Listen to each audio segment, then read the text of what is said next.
Indian news ടൈമിലേക്ക് പ്രിയ പ്രേക്ഷകർക്ക് സ്വാഗതം.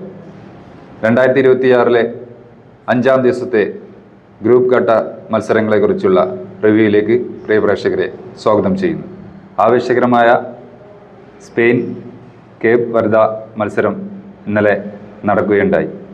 നല്ലൊരു മത്സരം തന്നെയായിരുന്നു അല്ലേ? അത് ഇന്നലെ കേപ്പ് വെർദെ ഇപ്പോൾ തന്നെ സ്പെയിനും തമ്മിലുള്ള ഒരു മത്സരം എന്ന് പറഞ്ഞാൽ ഓരോ 15 മിനിറ്റിലും 37 മിനിറ്റിലും 48 മിനിറ്റിലും ഒക്കെ തൊടുത്തു വരുന്ന ഷോട്ടുകൾ, അത് ആ കീപ്പർ അത്രയും നല്ലൊരു പെർഫോമൻസ് കാഴ്ചവെച്ചിരുന്നു. ആ പെർഫോമൻസിലൂടെയാണ് ഒരൊറ്റ ഗോള് പോലും സ്കോർ ചെയ്യാൻ കഴിയാതെ, പ്രത്യേകിച്ച് സ്പെയിനെ പോലെയുള്ള ഒരു ടീമിന് അവർ പിടിച്ചു നിർത്തി. ബാക്ക് സൈഡ് മുഴുവനും, ഡിഫൻസ് മുഴുവനും അത്ര മലയാളത്തിൽ പറഞ്ഞ കട്ടക്ക് കട്ട. ഇന്നലെ 8 ഗോൾ ഉറപ്പിച്ച ഷോട്ടുകളാണ് കീപ്പർ സേവ് ചെയ്ത് ഒഴിവാക്കിയത്. 40 വയസ്സായി. 40 വയസ്സായി. പോർച്ചുഗൽ 2ാം ഡിവിഷനിലെ ഫസ്റ്റ് കീപ്പറാണ് അദ്ദേഹം. അവിടുത്തെ ജനസംഖ്യ എന്ന് പറഞ്ഞത് 5 ലക്ഷം ജനങ്ങളാണ്. ഒരു ദ്വീപാണ്, ചുറ്റും കടലാണ്.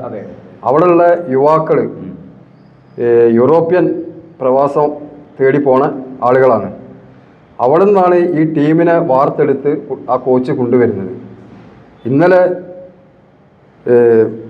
ആ ടീം നല്ല മികച്ച പ്രകടനം കാഴ്ചവെച്ചു. അതുപോലെ സ്പെയിൻ മത്സരത്തിൽ കളിച്ചില്ല എന്നുള്ളത് നമ്മൾ പൂർണ്ണമായിട്ടും തള്ളിക്കളയാൻ പറ്റില്ല.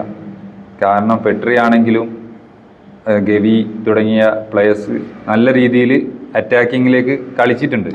നമ്മൾ ഇപ്പോൾ നേരത്തെ നിങ്ങൾ പറഞ്ഞ പോലെ തന്നെ നമ്മുടെ കീപ്പറെ അത്യുജ്വലമായ പ്രകടനം കൊണ്ട് മാത്രമാണ് കേപ്പ് വെർദ ഇന്നലെ മത്സരത്തിൽ സമനില. ഇന്നലെ 70-ാം മിനിറ്റിലാണ് യമാൽ എന്ന പ്ലെയറെ സ്പെയിൻ കൊണ്ടുവരുന്നത്. എന്നിട്ടും ഒരു ഗോൾ പോലും സ്കോർ ചെയ്യാൻ കഴിഞ്ഞിട്ടില്ല. അപ്പോൾ ആ ടീമിനെ എത്ര അഭിനന്ദിച്ചാലും മതിയാവില്ല. 25ഓളം ഷോട്ടുകൾ ആ പോസ്റ്റിലേക്ക് വന്നിട്ടുണ്ട്. ആ ഗോൾ കീപ്പർ തട്ടി ഒഴിവാക്കിയിട്ടുണ്ട്. 25 ഷോട്ടുകൾ.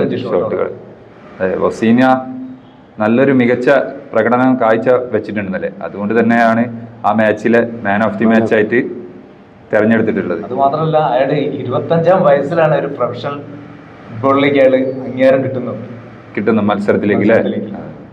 സ്പെയിന് നല്ല രീതിയിലുള്ള പാസിംഗ് ഗെയിം സ്പെയിൻ കളിച്ചിട്ടുണ്ട്. സ്പെയിനെ നമുക്ക് തള്ളിക്കളയാൻ പറ്റൂല. കാരണം എന്ന് വെച്ചാൽ നല്ല രീതിയിലുള്ള പാസിംഗ് ഗെയിമിലൂടെ 1-2 77% സ്പെയിൻ്റെ ഗെയിമിലാണ് ബോള്.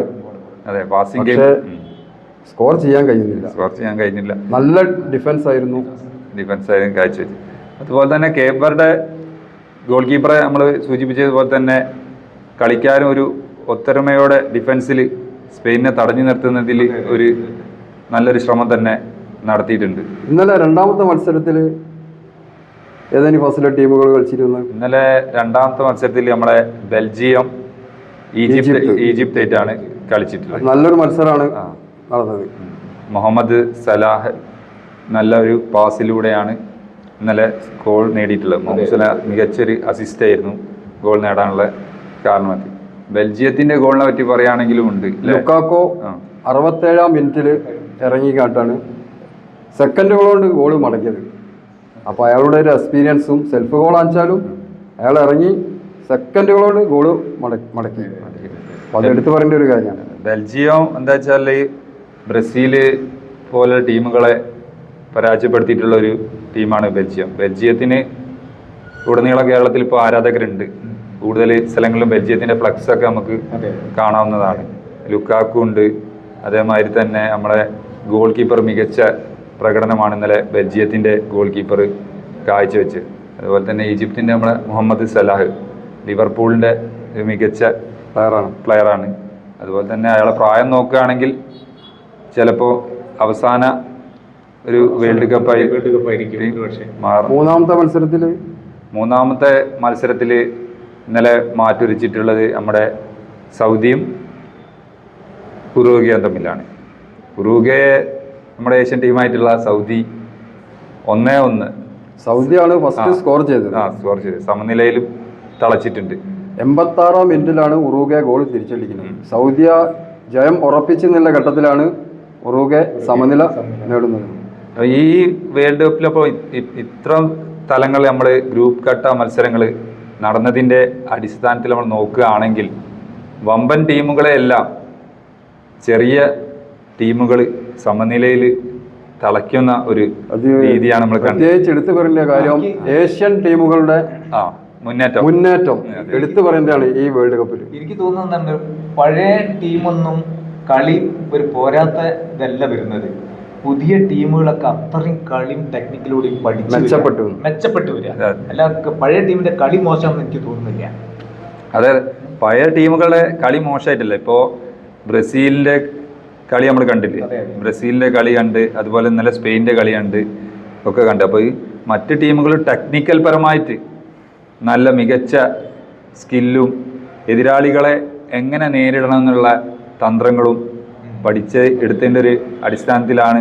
അതുമാതിരി തന്നെ മികച്ച കോച്ചുകളുടെ ശിക്ഷണം എല്ലാ ടീമുകൾക്കും ഉപകാരപ്പെടുന്നുണ്ട്. അതുപോലെ തന്നെ ഇപ്പോൾ ഇംഗ്ലീഷ് പ്രീമിയർ ലീഗ് ആയാലും സ്പാനിഷ് ലീഗ് ആയാലും ഒക്കെ അതിലൊക്കെ കളിക്കുന്ന താരങ്ങളാണ് വേൾഡ് കപ്പ് മത്സരത്തിലും ഇറങ്ങുന്നത്. അതുകൊണ്ട് തന്നെ അവർക്ക് ഓരോ കളിക്കാരൻ്റെയും പ്രകടനത്തെ പറ്റിയിട്ട് അറിയാൻ കഴിയുന്ന കൂടിയാണ്. പണ്ട് കാലത്തൊക്കെ നമ്മൾ കളിച്ച് വേൾഡ് കപ്പ് സമയത്ത് ലീഗ് കാര്യങ്ങളൊക്കെ വളരെ കുറവായിരുന്നു. അപ്പോൾ ഏത് കളിക്കാരൻ ഏത് പൊസിഷനിൽ എങ്ങനെയൊക്കെ വരും എന്നുള്ളത് പ്രയാസമായിരുന്നു. ഇപ്പോൾ മെസ്സി ആണെങ്കിലും റൊണാൾഡോ ആണെങ്കിലും യമാലൊക്കെ ആണെങ്കിലും ഏത് രീതിയിലായിരിക്കും സ്കോർ ചെയ്യുക, എവിടെയാണ് ആ പ്ലെയറെ കോച്ച് പരിഗണിക്കുക എന്നുള്ളത് മറ്റ് രാജ്യത്തിൻ്റെ കളിക്കാർ പഠിച്ചെടുക്കുന്നുണ്ട്. അത് തന്നെ ആയിരിക്കും നമ്മൾ കൂടുതൽ ഇപ്പോൾ ഈ സമനില പോലെയുള്ള പോരാട്ടങ്ങൾ കാണാൻ സാധിക്കും. പക്ഷെ ഇത് ആരാധകർക്ക്, കളി കാണുന്ന ആരാധകർക്ക് മികച്ച ഒരു കാഴ്ച തന്നെയാണ്. കൂടുതൽ ഗോളുകൾ വാങ്ങാതെ ഇരു ടീമുകളും രണ്ട് ഹാഫിലേക്കും ആക്രമിച്ച് കളിക്കുന്നത് വളരെ ആവശ്യകരമായ ഫുട്ബോൾ കാഴ്ച തന്നെയാണ് ആരാധകർക്ക് നൽകുന്നത്. പിന്നെ ഒരു മത്സരം കൂടി ഇന്നലെ അവസാനം നടന്നിട്ടുണ്ട്, ന്യൂസിലാൻഡും ഇറാനും. അത് എടുത്തു പറയേണ്ട ഒരു കാര്യം തന്നെ. അമേരിക്കയിൽ ആ ടീം വന്ന് ഇറങ്ങുമ്പോൾ തന്നെ അവർക്ക് എതിരെയുള്ള പ്രതിഷേധങ്ങളാണ് അവിടെ നടന്നിട്ടുള്ളത്. ഇന്നലെ ഗ്രൗണ്ടിലും ഓരോ കാണികളും ബാനർ, അതേമാതിരി കാണികളെടുക്കുന്ന ആ ടീമിനെ അവഹേളിക്കുന്ന ഒരു സംഭവം ഉണ്ടായിട്ടുണ്ട്. പക്ഷെ എന്നിട്ട് പോലും സ്വന്തം രാജ്യത്തിന് വേണ്ടി പൊരുതി സമനില പിടിച്ചിട്ടുണ്ട്. പശ്ചിമേഷ്യൻ യുദ്ധം നടക്കുന്ന ഒരു അവസ്ഥയിലാണല്ലോ അവിടെ കളിക്കാൻ പോകുന്നത്. അപ്പം നമ്മൾ ഇന്നലത്തെ റിവ്യൂവിൽ തന്നെ അത് സൂചിപ്പിച്ചിട്ടുണ്ട്. മത്സരത്തെ പറ്റി പറഞ്ഞപ്പോൾ ഒരു അമേരിക്കക്കെതിരെയുള്ള ഒരു പോരാട്ടം തന്നെയായിരിക്കും ഗ്രൗണ്ടിൽ കാഴ്ചവെച്ചത്. അതുപോലെ തന്നെ ആയിരുന്നു തോന്നുന്നുണ്ട് എനിക്ക് ആ മത്സരം. അതുപോലെ തന്നെ ന്യൂസിലൻഡ് എന്ന് പറഞ്ഞ ഒരു പുതിയ ശക്തിയെ ഫുട്ബോൾ ലോകത്തേക്ക് നമ്മൾ ഇന്നലെ തിരിച്ചറിയേണ്ട ഒരു കാഴ്ചയാണ് കണ്ടത്.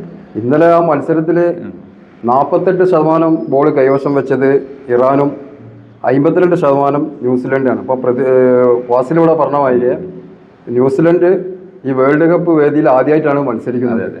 അപ്പോൾ 52% ബോൾ കൈവശം വെച്ച് കളിക്കുന്ന ഒരേ കളി മെച്ചപ്പെട്ട കളി തന്നെ.